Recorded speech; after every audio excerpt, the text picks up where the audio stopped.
आज भी माता सीता का श्राप भोग रहे हैं एक प्राणी। नमस्कार दोस्तों, मेरा YouTube चैनल में आप सभी का स्वागत है।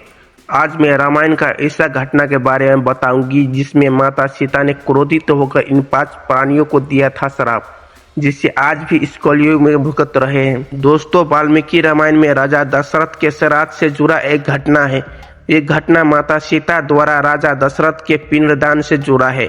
कथा के अनुसार वनवास के दौरान भगवान राम, माता सीता और लक्ष्मण अपने पिता को पितृ पक्ष के समय श्राद्ध करने के लिए गया धाम पहुंचे थे। श्राद्ध की विधि में प्रयोग होने वाली आवश्यक सामग्री को जुटाने के लिए प्रभु श्री राम और लक्ष्मण नगर की ओर चले गए। श्री राम और लक्ष्मण को दोपहर हो गई थी, लेकिन दोनों में से कोई भी सामग्री के साथ पुनः श्राद्ध के स्थान पर नहीं पहुंचा था। तब जो सामग्री उपलब्ध थी उसी से माता सीता ने श्राद्ध का विधि पूर्ण किया।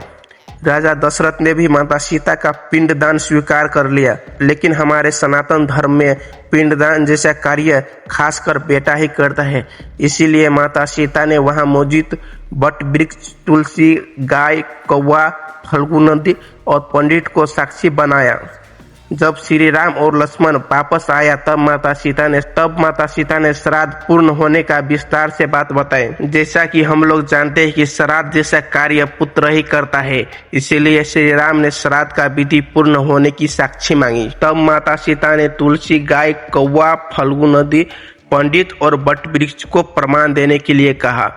तब तुलसी, गाय, कौवा, फल्गु नदी और पंडित श्री राम के क्रोध को देखकर उसके सामने झूठ बोला और गलत गवाही दी। तब माता सीता क्रोधित होकर गाय को श्राप दिया कि वो दूसरों का झूठा खाएगा और उसका सिर्फ एक भाग का पूजा होगा। इसीलिए हिंदू धर्म में केवल उनके पिछले हिस्से का ही पूजा किया जाता है। उसी तरह माता सीता ने फल्गु नदी को श्राप दिया कि वो सिर्फ नाम की नदी रहेगी। इसीलिए आज भी ये नदी पानी ना होने के कारण सूखी पड़ी है। फिर माता सीता ने पंडित को कभी संतुष्ट ना होने का श्राप दिया। यही कारण है कि पंडित दान दक्षिणा देने के बाद भी संतुष्ट नहीं रहता। फिर माता सीता ने कौवे को श्राप दिया कि तुम हमेशा लड़ झगड़ कर ही खाओगे। अक्सर हम सब देखते होंगे कि कौवा हमेशा लड़ झगड़ कर ही खाते हैं। फिर माता सीता ने तुलसी को श्राप दिया कि वो कभी भी गाया की मिट्टी में नहीं खिलेगी। दोस्तों, एक सिर्फ बट वृक्ष ही ऐसा था जो सही गवाही दी थी।